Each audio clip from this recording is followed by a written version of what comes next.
Alright, you guys, what's up? It's Ryan and Eric from Tower Reviews, and today we're going to be reviewing the Nexus 7. Here we got my Nexus.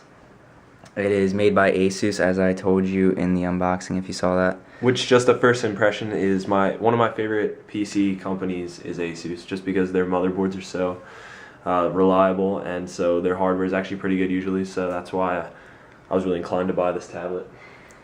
Alright, so we're just going to go over the hardware, just go over the textures and what it's made out of. On the back, you've got this rubbery plastic feeling back that's very durable, not too solid as you would feel that you would, if you dropped it on the back, it would immediately shatter, but still very grippable, sort of a golf ball texture.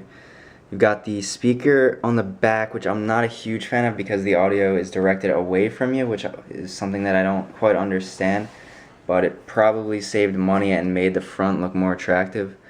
On the bottom you got the micro USB port, 3.5mm headphone jack. You got the sleep wake button right there above the volume toggle, which again I'm not a fan of that because I find myself turning the device off when I'm trying to increase the volume, but that is something that I've gotten used to, and I've actually reached like on the side of other devices because I got so used to pressing the power there. On the left side you have nothing. You have a chrome trim around the whole thing. Alright, so now we're just going to go over the specs. We're going to start with the display. It is a 7-inch 1280 by 800 HD display that is 216 ppi. Not quite as good as the iPad, which is up around 264 ppi, but it still is very good. It's very hard to distinguish pixels when you are looking at it from about I would say an average viewing distance. Backlit IPS. Scratch-resistant Corning glass. They don't specify whether or not it's Gorilla Glass, but Corning is the company that makes Gorilla Glass, so I would believe it's pretty much the same. I've been using it. I got it about July, and I've never scratched the display, so I don't have a screen shield on it. You got the 1.2 megapixel front-facing camera, which honestly they're not very proud of because they don't even put a native app on it for it. So you have to download an app from the Play Store to make it work. You can use Google Plus and video chat, which is kind of native, but honestly it's a pretty primitive device just because of the price factor. So it weighs 340 grams, doesn't feel too heavy in the hand.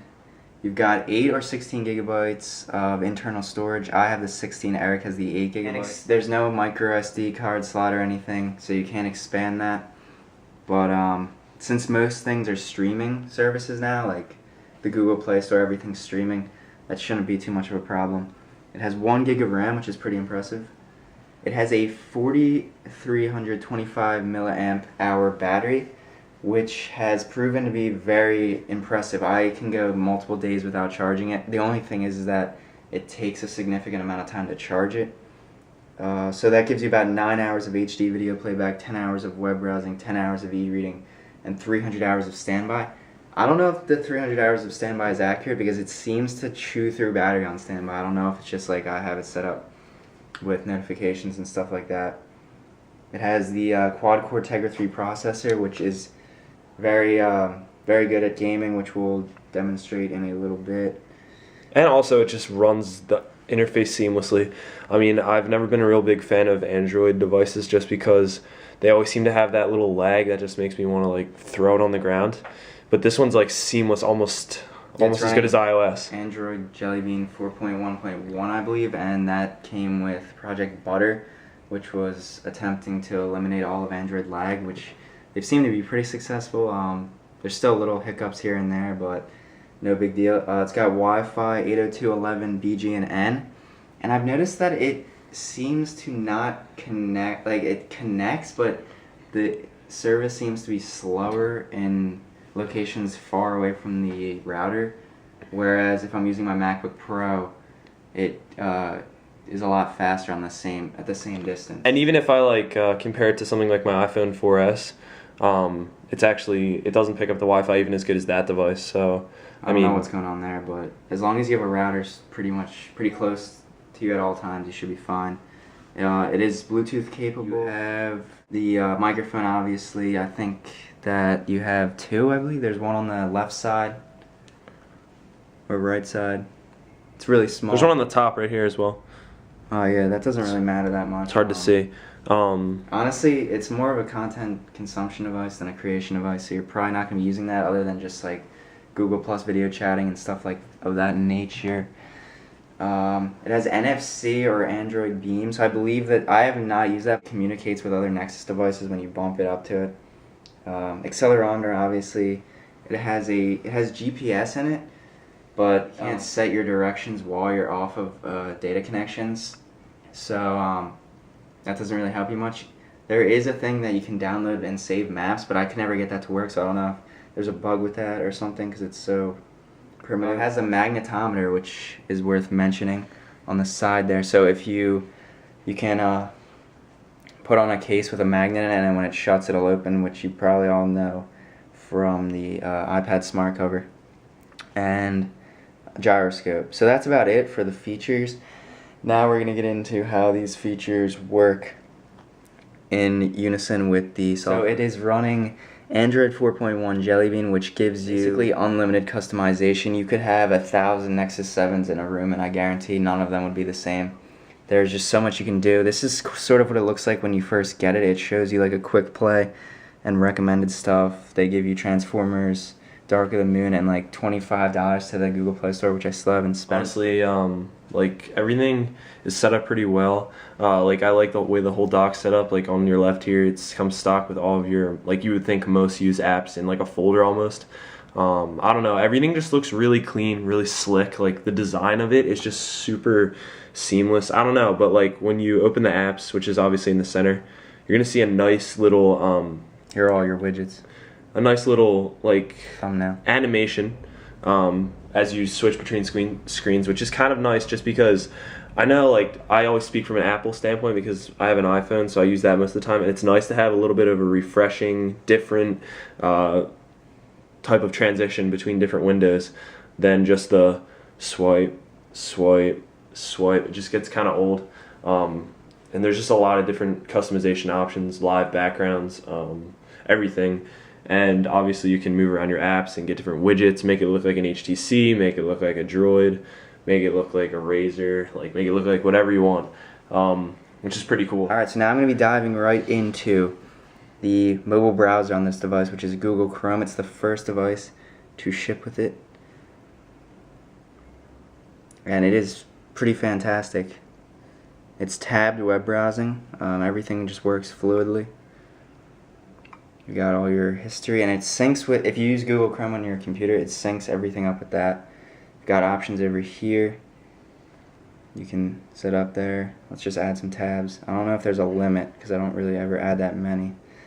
Here you can see it in landscape view. So yeah, it loads YouTube up in such a short amount of time. So that brings me to the YouTube app,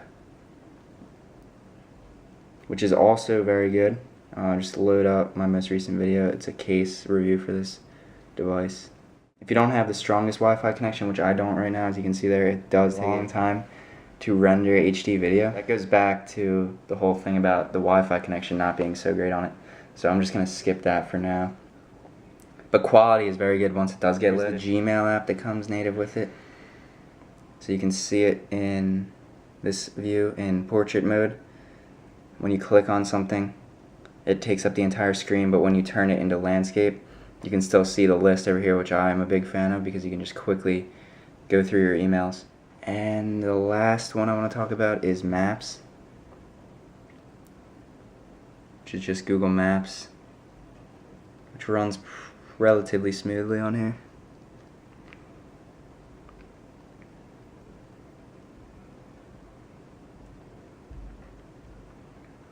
And you can get directions and such, and you can see reviews of restaurants in your area. One major feature that has shipped with, I believe, all the new Jelly Bean devices is Google Now. As you can see here, it gives you a little card preview. It kind of like learns about you.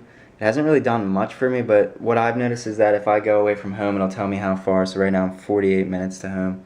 It gives you a weather preview for where you are, and I also had like my school schedule in here, so it like would come up there if I had a class the next morning and stuff like that. But it also does searches. So let's just ask it a simple question. Did the Phillies win? Yes, the Phillies beat the Mets 3-2. Alright, so as you can see there, you can ask it sports questions. Actually, that's pretty good because right now you can't even ask Siri sports questions. That's coming in iOS 6. So that's really? pretty good, yeah. Yeah, I mean, it's pretty good. It doesn't have all the... It's not as, I don't know what the word would be. It doesn't have as much character as Siri. Like, you can't really have a conversation with it. But it works pretty well. Why would you want to have a conversation with your phone? That's... Yeah, but it works pretty well in getting Google searches. You can just start it out by saying Google. I don't think you actually can from this screen. But if you go back here, Google, and it just comes up with that. There's no commands yet, but I would assume that Google will be expanding on this, and knowing Google, it will turn out to be good, if not better than Siri. Yeah, it just picked up everything I said. So there is voice dictation. That's another thing. It's pretty bad at this point. I'll just turn it on right now and keep talking. So I'm just talking right now. Yeah, so I'm testing out the voice dictation on the Google Nexus 7. So yeah, that was pretty... that was actually on. That was pretty easy for it because they're relatively common words, but... Yeah, see, it messed up a little bit, but... That's probably because we were both talking. I'm just going to go through all the Google Play stuff that Google is trying to push. You got the Play Store down here, which formerly was the Android market. It's a pretty similar layout. It's very graphic, very colorful. I kind of like it. As you can see here, you can get movies, music, magazines, books. So let's just go into magazines. Just give you a little preview.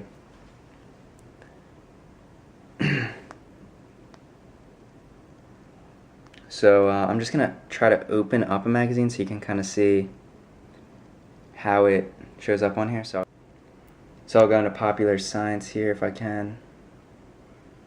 Show you how it looks.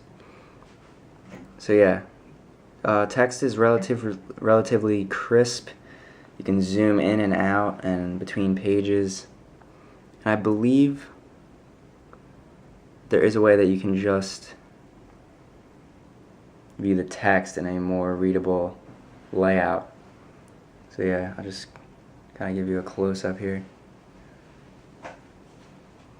I just want to show you a little bit of games to show you how the Tegra 3 works. I'll multitask between them and stuff like that. So I'm going to open two pretty graphic intensive games if I can find them. I'll open Dead Trigger, which a lot of people have been talking about, and I haven't really played much of it, but what I have played, it looks pretty similar to graphics you would find on a dedicated gaming console. Of course my camera isn't the best, so just try to get into a game here. Alright, so here's a good preview of what the Tegra 3 can do. I'm just walking through. It takes a second to load up. There's some choppiness in the beginning, but once you get in, it's a pleasure to play. Alright, so I don't know how good this is transferring through YouTube, but right here it looks pretty damn good. Alright, so now I am going to go back and open, let's just try Minecraft Pocket Edition. The demo. Alright, so I'm in the game now.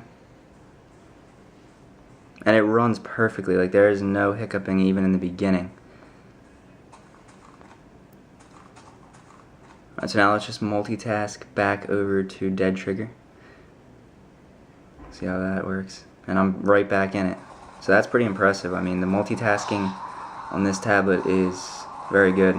I'll show you how movies play on here too. I downloaded Transformers Dark of the Moon.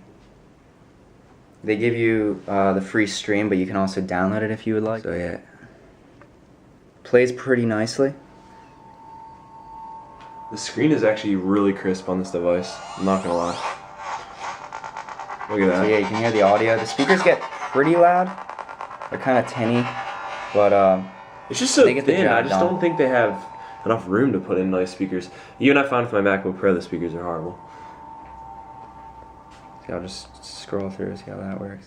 Alright, so look at that buffering there. Even though it is on it, I mean, it's really rendering it fast. Well, that's a sick car. Yeah, so it's sufficient preview. One major problem we have both found with the device is a slight screen flicker, which doesn't seem like a big deal. I'm going to try to replicate it for you here. It usually happens in low light situations where the screen is dim. So I'm just going to turn the lights out.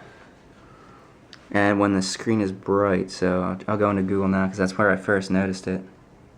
There's no way it's going to get picked up on this camera. I think I have to turn my brightness down. Yeah, turn the brightness all the way down. So,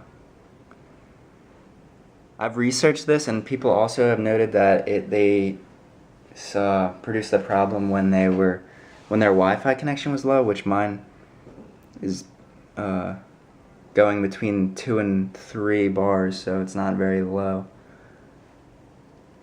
Yeah, I can't replicate it right now. Well, yeah, now it is doing it when I get rid of these. I'm sure it's not being picked up on camera, but take my word for it. I did get this pretty early on, so they might have worked those bugs out by now. Not 100% sure of that. When I turn the brightness up, it pretty much completely goes away. I don't know if it's just about just on my tablet, but the bezel on the tablet is so loose. Like, I don't know if loose is the right word, but like you put any pressure and the screen distorts really bad. Like, here, I'll get mine and I'll show you. Mine's a little worse than Ryan's. This is the 8 gig version. I don't know if you can see that distortion, and I'm barely tapping on the side. So if you kind of like click an app that's positioned to the left or to the right, and you use just a little bit of force, you're getting some distortion. And I mean, a lot of people are gonna be like, hey, like whatever, it's a $200 tablet, like what are you gonna expect? But I mean, that's just a little hiccup in the design for me that makes me feel like if I push too hard with my giant fingers, that it's just gonna crack the screen. So not like the screen itself, but the mechanism that's behind the screen. I don't know, but that just makes me really upset. And other than that, it's a really cool device. I bring it to class in college, and everyone's like, yo, man, that's sick. Not really, though, but it's pretty cool. I like it. Yeah, for $200, Kindle Fire, the Nook tablet, it just blows them out of the water. It about sums up the review. It is an unbelievable tablet for the price, even though it might have some issues. I would never hesitate to recommend this to anyone. So yeah, thanks for watching.